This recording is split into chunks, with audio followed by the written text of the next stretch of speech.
Christian leaders of Lebanon gathered with Pope Francis today for a day of prayer and reflection. Leaders of the various Christian churches and communities of Lebanon arrived today at the Vatican. The initiative is not to seek a political solution, but to pray for the gift of peace and stability in the Middle East.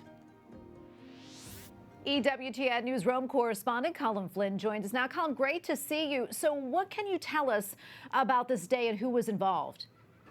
Good evening, Tracy. Well, Christian leaders from Lebanon gathered around Pope Francis in the Vatican today for a day of prayer and reflection for Lebanon. It started early this morning inside the Pope's residence inside Vatican City, where Pope Francis met the 10 senior Lebanese leaders of the various Christian churches and communities. Together they walked the short distance to St. Peter's Basilica, and after a moment of silent prayer, they went down to the tomb of St. Peter and lit candles. Now, the premise of the day was simple yet very profound: to have a day of prayer and reflection in the Vatican, the very center of the Catholic Church, for the 5 million people who live in Lebanon and are currently facing enormous hardships. They prayed for the future of the country, for peace and economic stability. And it's important to point out, Tracy, that this wasn't a political event. They did not look for a political solution to what's going on in Lebanon, but instead they were praying in response to the cry of their people and to try and help alleviate some of their suffering. Colm, can you talk to us about the situation in Lebanon right now? Well, Tracy, the country is going through one of the world's most severe economic crises in modern times, which is having such a damaging effect on the country and its 5 million people. Now, this crisis began in around 2019, and it is rooted in decades of corruption and mismanagement by the Lebanese authorities. The country has accumulated huge debt and over the years has become heavily dependent on imports for almost everything. There's widespread unemployment and people have been taking to the streets to demonstrate against the government.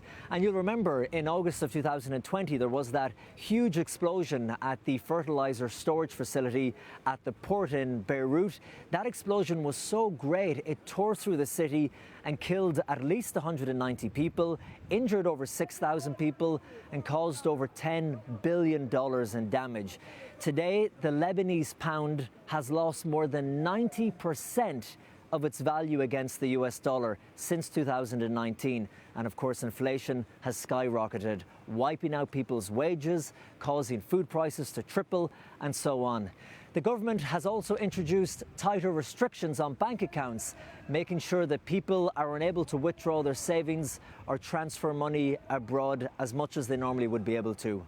Really a tragic situation over there. I'm curious, before I let you go, Colm, what exactly did Pope Francis and the Lebanese church leaders, what were they praying for? Well, more than anything, they were praying for hope, Tracy, hope in the country of Lebanon, because without hope, of course, you have nothing. And according to Cardinal Leonardo Sandri, prefect of the Vatican Congregation for Oriental Churches, he is the man who organized this initiative. He said that the purpose of the day was that they would all walk together. He said the church leaders have brought to Rome, again, the cry of their people. The theme of the day was, the Lord God has plans for peace, together for Lebanon. Tracy? Okay, Colm, thank you so much. Colm Flynn, EWTN Newsroom correspondent. Thank you for your time. Thank you, Tracy.